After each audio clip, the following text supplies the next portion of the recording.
Hey guys, welcome to the next tutorial of ethical hacking and penetration testing with Kali Linux. So till now I have shown you how we can go ahead and get access into that, or how we can go ahead and gather information about any specific people. But this time now I will actually go ahead and gather much better information, and I will teach you how we can go ahead and gather information, and I will show you by gathering some actual information, let's say such as gathering credit card details or debit card details of any specific person. But the thing I would be showing you would be the expired credit cards and not the actual credit cards, because I don't want to go ahead and spoil any random person's image. So let's start by normal stuff such as Meta, Google and Goling Scan. Before I proceed, starting with these tools, I'd like to tell you something about email footprinting and how we can go ahead and gather information about that. So if someone has sent you a random email, then what you need to do is just go ahead and you want to go ahead and check the geolocation or any specific thing. Email tracking is a method that helps you to monitor as well as track the emails of a particular user. This kind of tracking is possible through digitally time-stamped records to reveal the time and date, and the geolocation, the read duration, proxy detection as to when it was read and from where it was read, and things similar to that. It provides information about the server, type of server used by the recipient as well. So similarly, you can also go ahead and gather similar information using the email header. So you can just go ahead and open a random Google account, and you can go ahead and check if someone has sent you an email. You can go ahead and check the show original option on the right hand side. Then you can go ahead and gather much more information about the IP addresses, from where it was sent, and much more. So after tracking email, let's come back to our original point of Meta, Google hacking database, and the hack honeypots and Google hacks that we can see. So these things are quite different from the normal footprinting things. These are the tools used by Google to go ahead and gather information about us.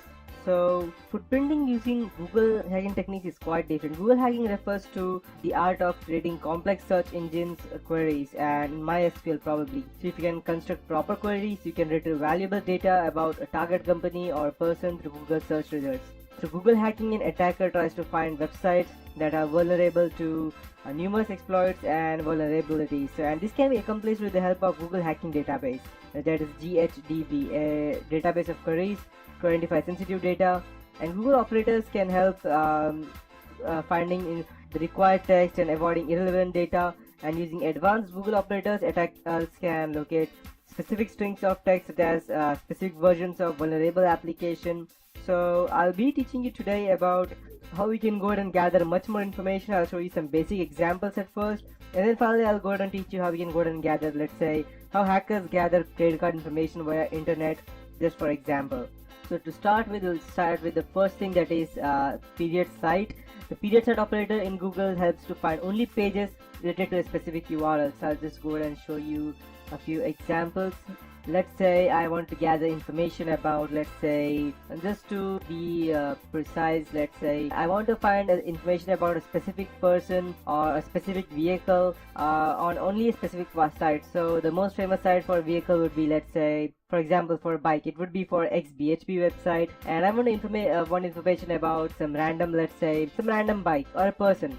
So for this tutorial I'll be using a bike, because I don't want to go ahead and break any privacy laws of any specific person. So I'll just take a random bike. Let's say, for example, we have, let's say, a random bike for Honda, and I'll take a Honda, let's say any random bike, let's say Honda Activa, which is quite famous these days, and I want it only on a specific website. So I'll just type site : and I'll type www.xbhp.com. So when I go and hit enter, I'll only get results related to xbhp.com. As you can see that all these websites are only of xbhp. So let's say as my name, I would be checking if I want to go ahead and gather information about a specific person, let's say my any random person such as Adam Smith. So I'll type Adam Smith site : www.facebook.com, and when I hit enter, I'll get all the profiles with the name of Adam Smith on the Facebook. So I don't need to actually go ahead and search any random person or any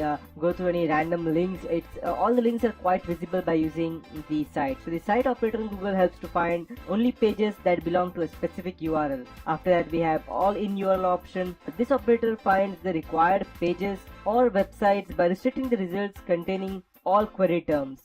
Then we have the in URL. So that means that if I want to search anything, and if I type, let's say I want any random name inside the URL, as you can see that we have Adam Smith over here. So I'll just type, let's say I want to type, I'll take a different name, and I'll type in URL that means site.facebook.com, and in URL I want, let's say Adam. I'll take a different name this time, let's say Michelle.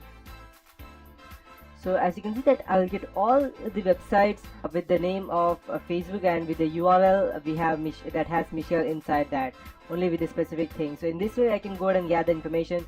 So in this way, if I go ahead and keep on adding different queries to this, I'll get much more information to that. After we have all in title, and it all in title command that restricts results to only pages that contain all the queries that you have specified. So if I go ahead and type, let's say all in title, and I'll type, let's say network camera, and if I go ahead and let's say I'll just open a random first link, so it will open all websites that has network camera in its title. And if I go ahead and see, okay, so this is not a good website, I'll just go ahead and check. Like I'll open this one. So let's let that open. So as you can see that I can actually see the camera of this specific random location. I don't know where it is exactly, but I can see this thing. So you can see that it is live, and these other cameras are disabled, and this is the normal camera. Or if I go ahead and check this way, now you know that how we can go ahead and hack into any CCTV camera that we want. So after that we have in title query that restricts results to only pages that contain query term that you have specified, and it only shows websites that mention the query term that you have. We have in anchor, so in anchor and all in anchor text that results that restricts pages to containing all query terms you specify in the anchor text. So you might wonder that what a hacker can do with Google hacking. If a target website is vulnerable to Google hacking, then the attacker can find information such as error messages that contain sensitive information, file containing passwords, or sensitive directories, or pages containing logon portals, pages containing network or vulnerability data, advisories, and server vulnerabilities. After that we have Google advanced search option. As you can see that there are different search tools, and if you go ahead and click over here, you can see the advanced search option. So this will go ahead and search everything that you want, any specific thing, and it will use the Google queries automatically. But rather than this, I would always prefer using the queries if you want to gather any information. You can also use the cache query, and I'll show you. Let's say CACHE, and I'll type, let's say grinder.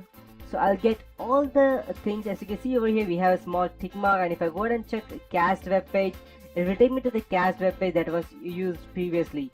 So in this way, what a hacker can do is that, let's say I'll type site Flipkart. I'll just type www.amazon.in, and I'll type cache, let's say flash drive, and if I hit enter, let's see what we get. As you can see, we have everything starting with the site Amazon, and we have the cached. If I go ahead and check the cached web page, so if the let's say Amazon website is not clear in keeping the cache memories, then what may happen, let's say for example the Amazon has this 3G data traveler, let's say on 30th of December as, let's say, any specific